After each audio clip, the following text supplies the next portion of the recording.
Hello again everybody and welcome to another edition of On the Range. I'm in the A-10C Warthog again today to look at another emergency procedure. And this time it's going to be a left system hydraulic failure. I'm going to cover the right system hydraulic failure in the next video. They're very similar procedures but with a few key differences. But this time I'm going to look at what happens when I lose my left hydraulic system. This could be due to battle damage or due to just shutting down the left engine that powers the pumps for the left side hydraulics. Now the two systems are split up and physically separated on the aircraft, so the chances of both systems going down at the same time are pretty slim, but it is possible, and I'll cover that as well in another video. But the two systems power different things on the aircraft, so that if one system goes down, you're not going to be totally without key functions, such as flight control or some way to get the aircraft stopped on the runway. But right now, I'm anticipating a left-hand hydraulic system failure any second now, and what I can do is if I do anticipate a hydraulic leak, I can take two actions before it happens to minimize the severity. I can go flap emergency retract on. Now, when the left system goes down, I'm going to lose the flaps, and by putting that switch to on, it isolates the flaps from the hydraulic system and relieves the pressure, so that if there was a leak out there from the flaps, would be isolated. I can do the same thing for the landing gear. If the gear were down, I could pull the landing gear circuit breaker, and that would also isolate hydraulically the landing gear and potentially stop a leak. But the indication of a hydraulic system failure is going to be the hydraulic gauge pressure fluctuating and going down just like that, okay? And I have the associated caution and warning light for left hydraulic pressure. And at this point, I know something is up and I need to start looking at corrective action. Okay, and I've also got the left hydraulic reservoir caution light on. That's telling me that the hydraulic reservoir, it's basically just a tank filled with hydraulic fluid, is depleted. So I definitely have a hydraulic leak somewhere, but it's already too late. I've already lost pressure and I've already lost the fluid itself. So now, let's look at actions we can take to get the aircraft safely on the deck here. I'm going to bring up the knee board, and I have it already preset, luckily, to the hydraulic emergency procedures from the 476th checklist that I'll have links to and instructions on in the video description.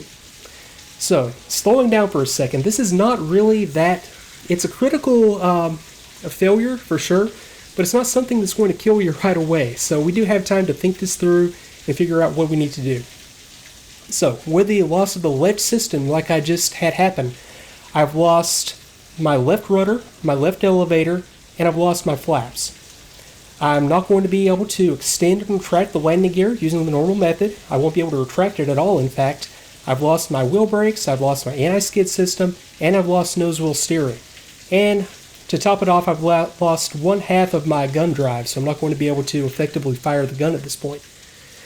So that's what happens when I lose the left system. So I still have like full aileron control. I still have pitch and yaw authority.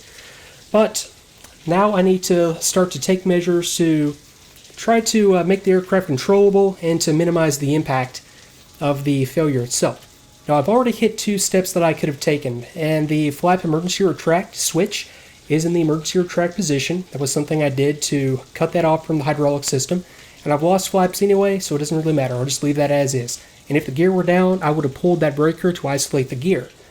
But, okay, now, if pressure decreases, which it already has done, I need to paddle my anti-skid and SAS off.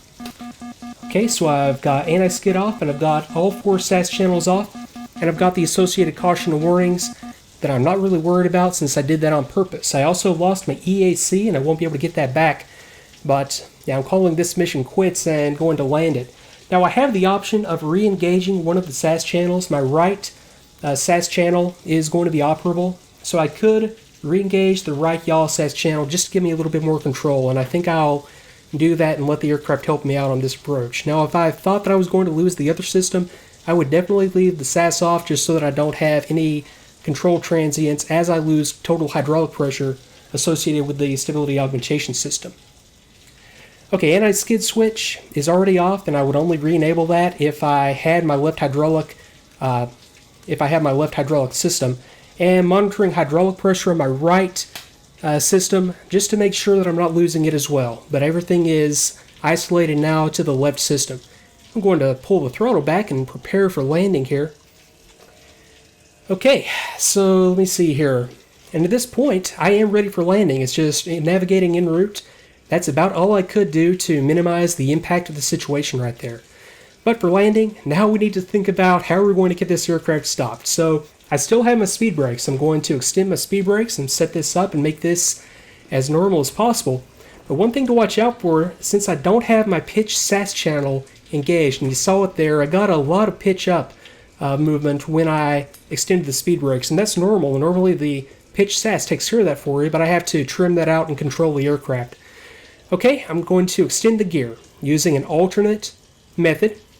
Actually, I'm going to fly the aircraft first. Okay, I've got it properly trimmed out. Okay, so to extend the gear, I'm going to go gear down.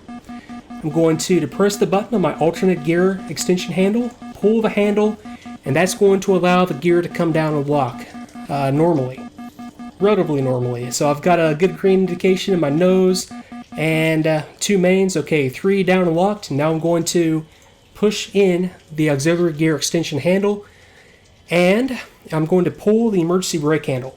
That's going to apply the residual pressure that is stored in the brake accumulators to the brake system. So now I'm going to have enough brake authority to get the aircraft stopped on the runway. And I'm just going to fly this as a no-flap approach at 140 knots indicated, plus 2 knots for every 1,000 pounds over 30,000 pounds until landing is assured. So essentially all I need to do here is fly the on-speed AOA indication with a minimum of that speed, which it comes out in this case to about 160 knots. I'm at 157 right now, so that's right on cue. Okay, at this point, let me stow the checklist. I'm just going to fly this to the fly it as a normal approach at this point. Okay, and since we did lose the brakes and I did lose the anti-skid system, I need to think about how I want to land this without the anti-skid there to keep me from locking up the brakes. So I'm going to just fly it as a normal approach, go to a normal landing, but I'm going to aero brake just as long as I can, holding the nose off at about 10 degrees until I lose elevator authority. Then I'll set the aircraft down and smoothly apply the brakes. I don't want to lock the brakes up. I'm not going to have the anti-skid there to help me out, so I need to smoothly apply the brakes and just make sure that I get the aircraft stopped as quickly and as smoothly as I can.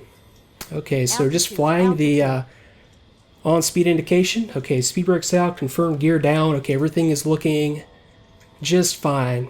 And I also don't have nose wheel steering, so to top it off, I've got that to deal with. But I'm going to control through differential braking and also use of the rudder as long as I have authority of rudder control down to about 70 knots or so, and then it'll be differential braking from there. I got a little bit slow on that approach. Okay, so now I can pull it back in and set this down gently. I wanted to land as quickly as I could. Okay, I'm going to aero brake, holding it off at about 10 degrees as long as I can. Okay, a little bit more, and I don't want to brake until I'm below about 80 knots. Okay, so 100 knots. Just controlling my path using rudder. Okay, 90 knots. Okay, getting to the point where I really need to start braking. Okay, 80 knots. Now I'm going to smoothly apply the brakes. Using differential braking to control my path down the runway. Just want to avoid locking it up. Okay, everything's looking just fine. As fine as can be. That's kind of hairy coming in with no nose wheel steering like that. But okay, a full stop on the runway. The emergency braking system worked. That actually went quite well. But that's how you do a that's how you do a no-flap landing, and that's how you deal with a left system hydraulic failure in flight. Now, it can get a little bit more tricky if the hydraulic failure was due to an engine, your engine being shut down on the left side, but yeah, assuming that you have both engines, that's actually not that big of a deal, and it's very, very easy to recover from. It's very, very easy to get it landed and shut down on the airfield. So I'm going to call this one quits and come back next time with the right hydraulic system failure and see how that one goes. So, hey, thanks again for watching, everybody, and I will see you next time.